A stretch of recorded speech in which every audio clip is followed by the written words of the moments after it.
我这个中国同志奉劝你们，北京太大了，没事，不要瞎逛，不要看北京在地图上一点点，但其实一个北京等于2.6个上海，8.2个深圳，14.8个香港，26个新加坡，156个巴黎。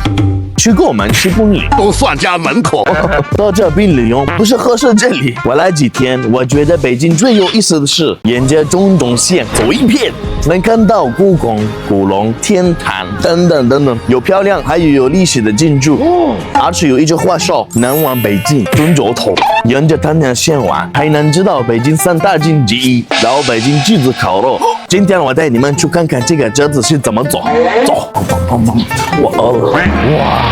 终于找到了，好北京的，真的。你好，两位。你好，我要订菜。好的。还有，我想问一下，这是什么东西？我第一次来。咱这个就叫炙的。哦。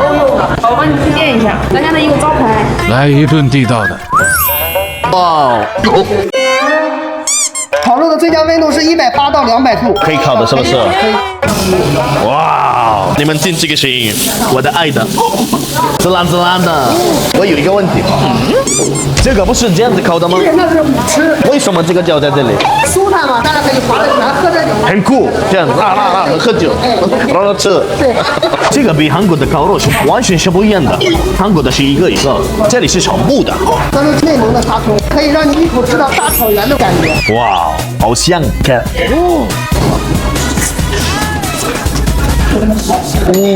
这个味道是不一样的。要是你们的手机能闻到了就好了。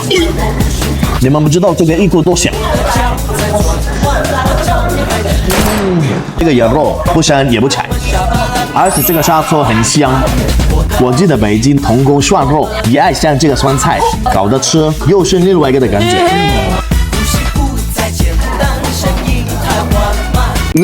轮到香菜牛肉，哇，烤肉还是来一点牛肉，直接像一口大的。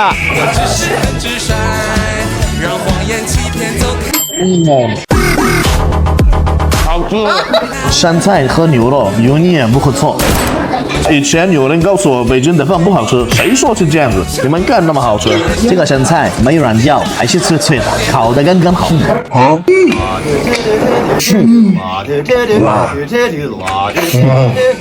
我的妈呀，算了。韩国总裁知道这个，再这样吧。奶香牛有幸福的声音，还有水，你们看。这个爆汁。我有一个想法，加2块炸窝头，桂林北京汉堡哥。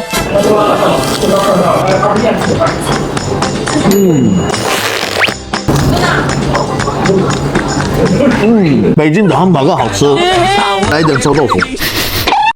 有点奇怪的味道。是就是。闻得臭，吃得香。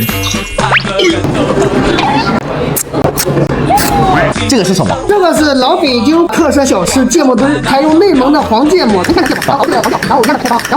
可以让你挑战一口上头，吃的你泪流满。怎么那么多步的？对，来都来了。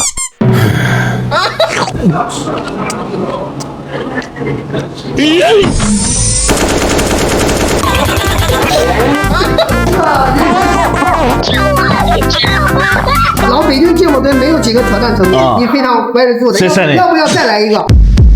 不用了，我饱了，真的饱了。如果我不饱了，我想不吃。可以啊，你能吃得下吗？我那里面芥末墩多着呢。都吃饱了。大家来北京不要只会吃北京烤鸭和铜锅涮肉，这是烤肉，记得一试。这不比韩国烤肉香吗？北京有什么好吃的告诉我，我是你们的好搭子，我叫悠悠。